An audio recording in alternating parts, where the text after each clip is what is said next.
Okay, brilliant. Now time to start the car. So ignition on, about to start. Put my foot in the clutch. Oh dear, it's after going to the floor. It won't come back up. It's like as if I already knew for this video. Okay, so today's problem is obviously the clutch pedal. So for anyone that doesn't know, the Corrado does a hydraulic clutch. So that means there's fluid. So you'll have a piston here and a piston down here, and as you push one, it'll push the other rather than a cable. So this is one of the pistons. As you can see it here, the floppy end here will connect to the actual pedal inside the car, and it goes through the firewall up to this end, and that's connected to your reservoir, which is this yellow thing up here with the lid off. And this little master, so the master will tell the slave what to do. So when you push it in on this one, you're increasing the force pressure, and there's a slave down here which will go in and out. So I've taken off my slave because the pedal keeps dropping to the floor, it keeps leaking. I've pulled the pin out and we're going to have a look at it. So you can see just, where's it gone? There it is. So just the base where my thumb is, there's a big cut just there.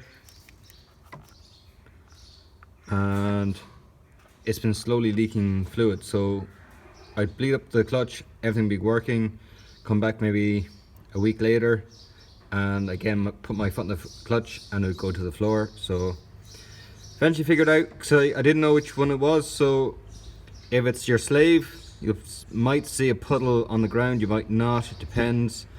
And what was happening with mine was, I think it was leaking through the gearbox and in between the flywheel and then down onto the ground. If it's the master, which this one is, you usually end up, it'll usually leak just back here, and you'll have a wet carpet just over your clutch pedal. So I know the inside of the carpet is bone dry, so it's definitely not this one. So it's this one. So yeah, and I confirmed it as well because there is a slit there. But just because there's a slit could mean that you also have both of them are damaged. But no, it's just this one. So you can just see a better picture there. Just a hole there. So all of this actually is like a accordion, and it just folds back into itself and it's hidden away off down here. And I have the new one, which is a second-hand one, which is just lying around in the shed while I'm ordering in the new one. And just put the pin into it because for some reason this one didn't have a pin. Just put a bit of lithium grease onto it and I'm going to install it. And that's what this video is all about. So as you can see, I now have the slave back in, or the new one going in. I use a little stubby 13mm as opposed with the longer 13mm. I don't have the biggest hands in the world, and even my hands are struggling to get in here, so it makes it more sense just to use a little small stubby 13 to tighten this up. So they're 13s, and for the fluid pipe coming in, that's a 12. Okay, keep going. Okay, I now have all the bolts. There's 2 bolts there, and the hydraulic line, and now the bleed nipple line. So this is a 11, that's a 12, and they're 13s. On the other one that I removed, it was a 10 here, so I don't really know why they're different. So anyway, what I'm going to do is open this one, and obviously you can see this pipe. This pipe runs all the way up here. I have a syringe full of brake fluid. So the way you bleed a clutch is you reverse bleed it.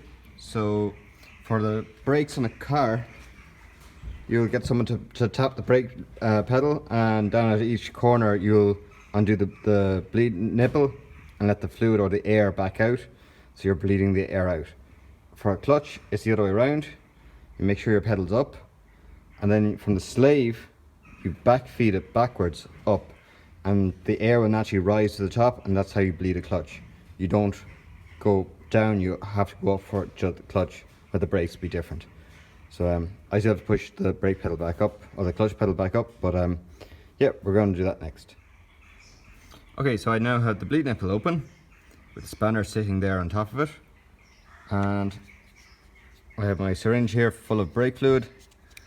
I'm going to start injecting the brake fluid in, hopefully all with one hand while holding the camera.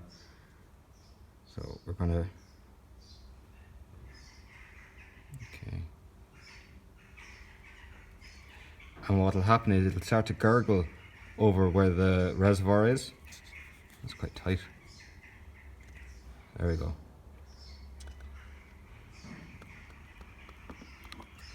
You can hear some noises now coming up over there. So we'll go down to about 5 mil left, because I don't want air to go back in, obviously, into the line. Stop about there now. Very quickly, we'll just tighten this up.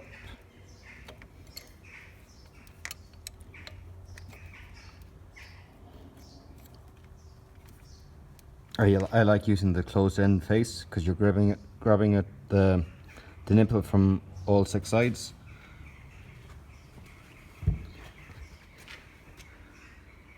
That's my level back up. It's not fully all the way up, but there is a lot in it because that was full. I took a full syringe of this out, and then some of it bled out as well onto the ground. That happens, but that's now the clutch bled. So what I'll do now is I'll just top up the reservoir and give it a start and see how it goes. Okay, now to give the clutch a go. It's bouncing back anyway. So I'm going to give this the car a start. And I'm going to put into reverse gear to run over any of my tools. Moving backwards. Moving forwards.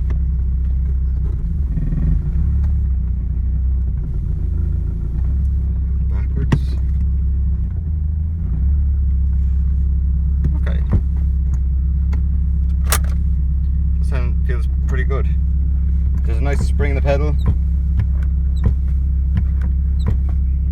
so I think that's pretty good. I have the level, well, a little bit too high, but it's not leaking anyway.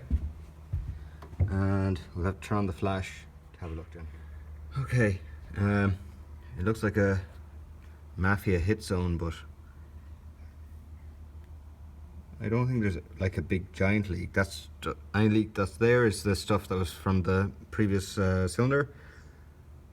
So I'll probably just have to give that a wash and then just check it over the next few days. But obviously if you had a brand new one, it'd just be perfect. The only thing to keep an eye on is your nipple and the joint here, that you have tightened them up fully. Because if you tighten them maybe 90%, they will have a few drops and you'll eventually get air back in your system. But yeah, happy with that. Okay guys, thanks for watching. That's how you do the slave cylinder on a Corrado and how to bleed a Corrado correctly. So thanks for watching, see you next time.